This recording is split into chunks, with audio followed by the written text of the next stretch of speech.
se trouve ici, un petit peu tout près. Ce centre, il n'y a plus d'électricité, et donc il y avait des personnes qui étaient sous assistance respiratoire, et ces personnes ont été évacuées dans un autre home. Quant aux personnes qui n'étaient pas sous assistance respiratoire, elles sont également évacuées, et elles vont prendre place momentanément dans un centre sportif qui se trouve un petit peu plus sur les hauteurs. Je vous propose à ce sujet-là d'écouter le bourgmestre de Gré-d'Oisseau, Alain Clabotte. C'est une des interviews que j'ai réalisées tout à l'heure avec ma camérawoman Marjorie Fellinger. Merci beaucoup. On est occupé à évacuer un home, et ici dans le centre, on ne compte pas les personnes qui se font évacuer de leur maison. Et pour l'instant aussi, il y a des camions militaires qui abordent Néten pour évacuer une partie du ville. C'est problématique dans Gré-d'Oisseau, Néten aussi, et donc le home se trouve là un petit peu plus loin, et il est sous eau. Il est complètement sous eau, les ascenseurs, les systèmes électriques, les PC, tout est dans l'eau. Et donc il y avait des gens qui étaient en assistance respiratoire, des choses comme ça. C'est ça qui sont occupés à les évacuer. Et plus que probablement, on va devoir évacuer l'entièreté du home, parce qu'avant de récupérer, que ça soit fonctionnel, ça va prendre pas mal de temps, quoi. Et à présent, on va retourner en province de Liège, et à Liège même, où nous attend Christine Defraigne. Bonsoir Madame Defraigne, vous êtes bourgmestre faisant fonction de la ville de Liège pour l'instant. Quelle est la situation ce soir? Il est 18h45. Quelle est la situation globale à Liège ce soir? La situation est toujours extrêmement critique. Comme vous le savez, nous avons des quartiers entiers qui sont sous eau, chaînés, en bas. Et là, nous avons invité la population, quand elle le pouvait, à évacuer ou à se réfugier aux étages avec des vivres et de l'eau. Et puis, nous avons aussi demandé que le centre-ville soit sous contrôle, c'est-à-dire que toutes les personnes, vous savez, il y a des dizaines de milliers de personnes qui viennent travailler à Liège tous les jours, les personnes qui travaillent ou qui faisaient leurs courses ou même du tourisme, qu'elles quittent la ville, que la ville puisse se vider pour maintenir sous surveillance et sous contrôle approprié les différents axes.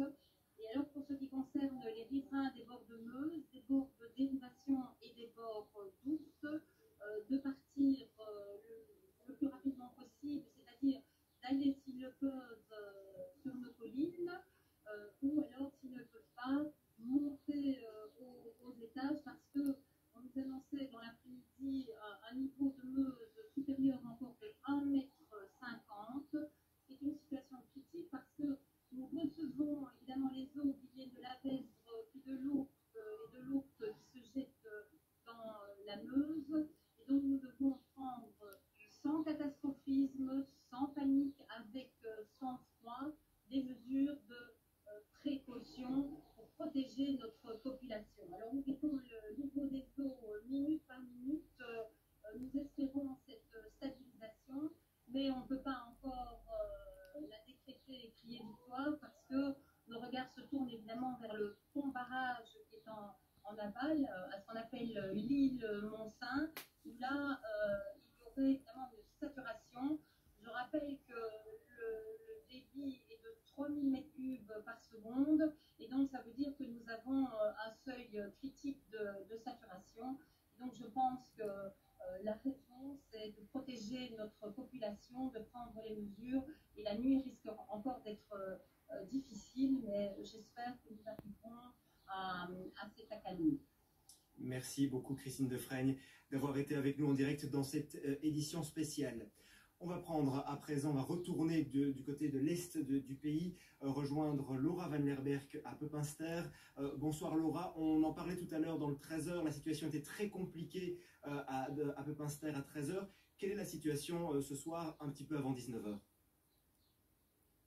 Elle reste très compliquée, elle est même chaotique encore pour le moment. Au total, plus d'une vingtaine d'habitations se sont effondrées le long de la Vesdre à cause de la puissance des flots. La protection civile et les secours procèdent encore au secours des personnes. Alors je suis justement en présence du bourgmestre de Pepinster, Philippe Godin. Bonjour, dites-moi un petit peu là, quel est le bilan qu'on peut tirer à l'heure actuelle? Vous avez pu le remarquer, malheureusement, les flots d'eau continuent à traverser notre commune. C'est un véritable tsunami qui s'est rué sur notre commune, et vingtaine de maisons sont tombées sous le flot, et c'est une véritable catastrophe. Alors, on a dénombré notamment 3 personnes qui étaient portées disparues, dont un corps sans vie. C'est le bilan final qu'on peut en tirer? Non, malheureusement. Je crains qu'on ait un bilan beaucoup plus lourd. Dans l'état actuel des choses, nous ne pouvons pas fixer le nombre de victimes, car nous n'avons pas pu encore relever toutes les personnes qui étaient dans les bâtiments qui se sont effondrés, puisque ceux-ci étaient peut-être en dehors de la commune ou dans les bâtiments. Nous sommes toujours évidemment en train de répertorier toutes ces personnes. Alors, la commune de Verviers a pris des mesures, notamment un couvre-feu. Est-ce que ça va être le cas aussi à Pepinster? Certainement pas aujourd'hui. Vous voyez que nous avons encore énormément d'eau et nous devons attendre la décrue de la Vesse. Merci beaucoup. Donc vous voyez, la situation est encore problématique. Pour l'instant, les habitants restent encore sans électricité et sans eau depuis hier matin. Merci beaucoup Laura Van Lerberg, merci également à votre invité. On va rester en province de Liège, la province de Liège qui est traversée par de nombreux cours d'eau. On était en bord de Vesdre, on va partir du côté de Tilf où nous attend Michael Menten en bord d'Ourthe. Michael, quelle est la situation ce soir du côté de Tilf, justement au bord de l'Ourthe? Écoutez Antoine, je dois être honnête avec vous, regardez. La situation n'est pas bonne ici ce soir. L'eau se trouve derrière moi au niveau de la clinge de la porte. Nous sommes donc dans le centre de Tilf où des dizaines d'habitants sont toujours pris au piège à l'heure où je vous parle. Nous avons réussi tout à l'heure à entrer en contact avec certains d'entre eux. Ils nous l'ont dit, ils attendent l'arrivée des secours. Certains attendent aussi de la nourriture et puis d'autres hésitent à partir. Quand on voit la puissance du torrent, je n'oserais jamais monter dans une barque ici, m'a confié tout à l'heure une habitante prise au piège avec ses 2 enfants.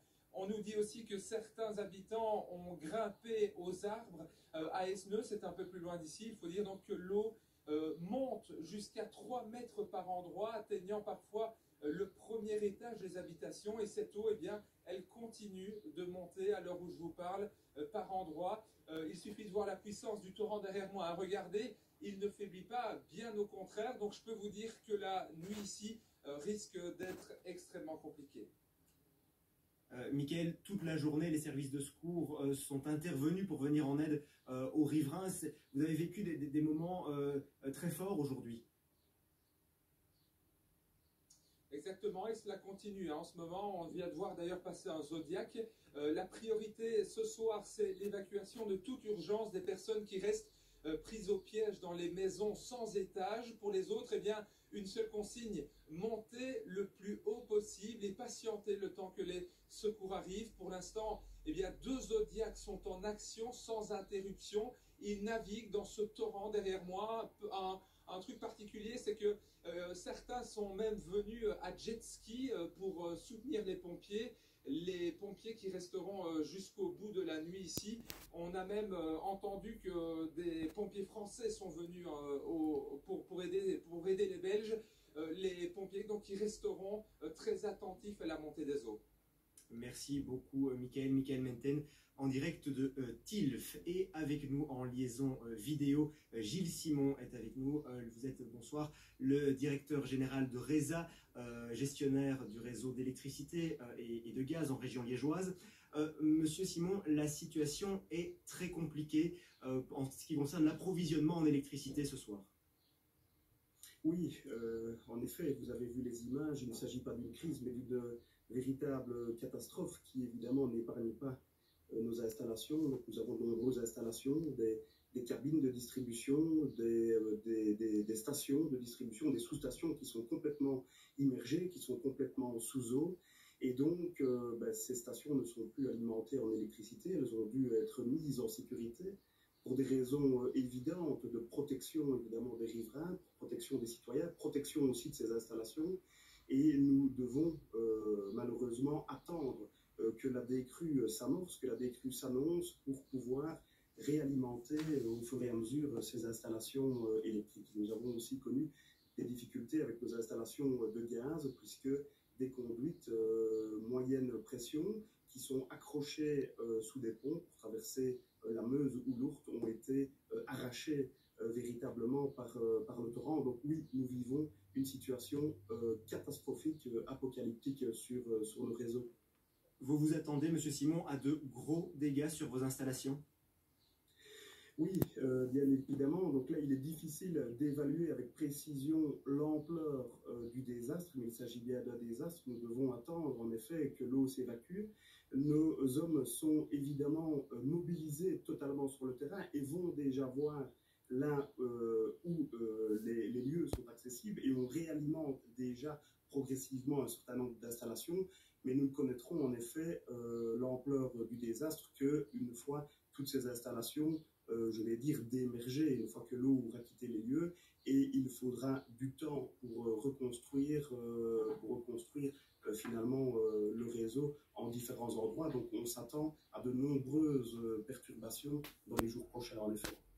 Merci beaucoup, Monsieur Simon, d'avoir été en direct avec nous dans ce RTL Info, en cette édition spéciale du RTL Info. Vanessa Mataigne, vous nous avez rejoint.